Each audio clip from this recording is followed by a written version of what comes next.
दोस्तों, एक समय की बात है। एक गांव में एक किसान रहता था। वह अपने दुखों से बहुत दुखी था। किसी ने उसको बताया कि तुम अपने दुखों के निवारण के लिए भगवान बुद्ध की शरण में जाओ, वह तुम्हारे सभी दुखों को दूर कर देंगे। यह सुनकर वह किसान भगवान बुद्ध की शरण में चला गया। वह भगवान बुद्ध के पास पहुंचा और कहा, हे प्रभु, मैं एक किसान हूँ और मैं अपनी जीविका चलाने के लिए खेती करता हूँ, लेकिन कई बार वर्षा पर्याप्त नहीं होती है और मेरी फसल बर्बाद हो जाती है। किसान ने आगे कहा, मैं विवाहित हूँ, मेरी पत्नी मेरी सेवा करती है और मैं उससे बहुत प्रेम भी करता हूँ, लेकिन कभी कभी वह मुझे परेशान करती है, जिससे मुझे लगता है कि मुझे उसे छोड़ देना चाहिए। भगवान बुद्ध उस किसान की बात शांति से सुनते रहे। किसान ने आगे कहना जारी रखा और बोला, मेरे बच्चे भी हैं, वो अच्छे हैं, लेकिन कभी कभी वो मेरा कहना ही नहीं मानते और उस समय मुझे बहुत क्रोध आता है। लगता है वो मेरे बच्चे हैं ही नहीं।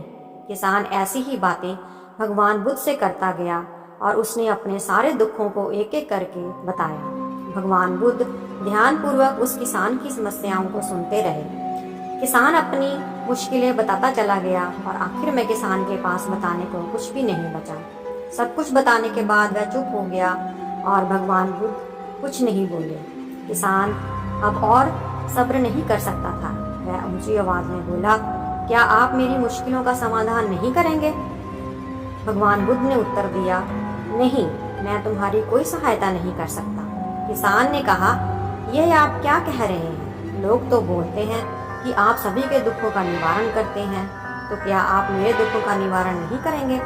भगवान बुद्ध ने कहा, सभी के जीवन में कठिनाइयाँ होती हैं, तुम्हारे जीवन में कोई नई कठिनाई नहीं है।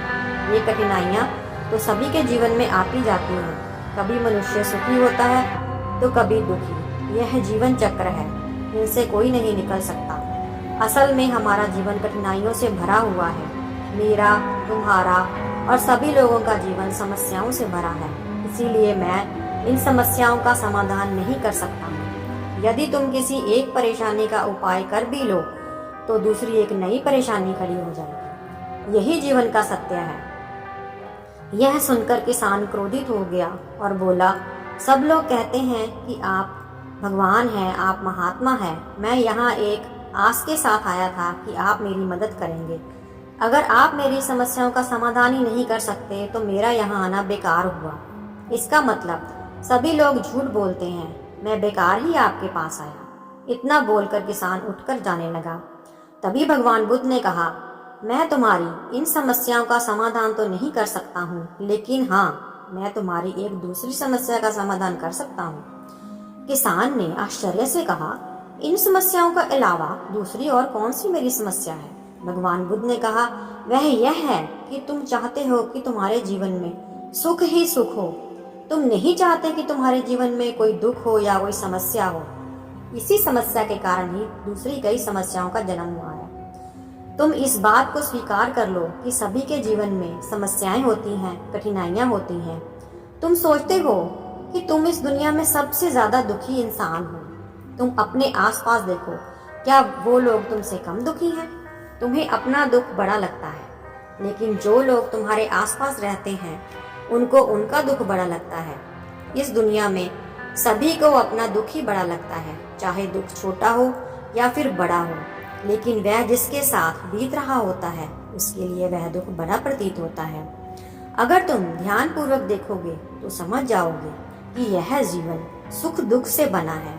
इसको तुम कभी नहीं बदल सकते, लेकिन हाँ, तुम सुख दुख से ऊपर अवश्य उठ सकते हो। यह तुम्हारे लिए संभव है।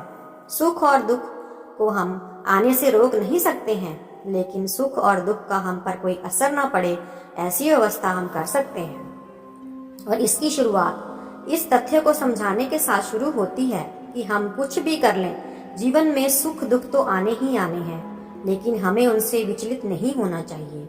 इसीलिए आज से तुम यह चाहना छोड़ दो कि तुम्हारे जीवन में कोई दुख ही ना आए और तुम जीवन में आने वाले सुख दुख को स्वयं में समा सकोगे। तूफान के मध्य में भी शांत रह सकोगे और खुशी के शोर में भी संतुलित रह पाओगे। किसान भगवान बुद्ध के चरणों में गिर पड़ा। वह समझ चुका था कि अब उसे क्या करना है। तो दोस्तों, यह जीवन सुख दुख से भरा हुआ है। ऐसे में यह सोचना गलत है कि दुख कभी आए ही नहीं। इस कहानी में भगवान बुद्ध द्वारा कही गई बातें हमें दुख से घबराने या सुख में अत्यंत उत्साहित होने की जगह एक संतुलित जीवन जीवन का संदेश देती हैं। यदि आपको यह कहानी पसंद आई हो तो कृपया इसे अपने मित्रों के साथ शेयर करें। धन्यवाद।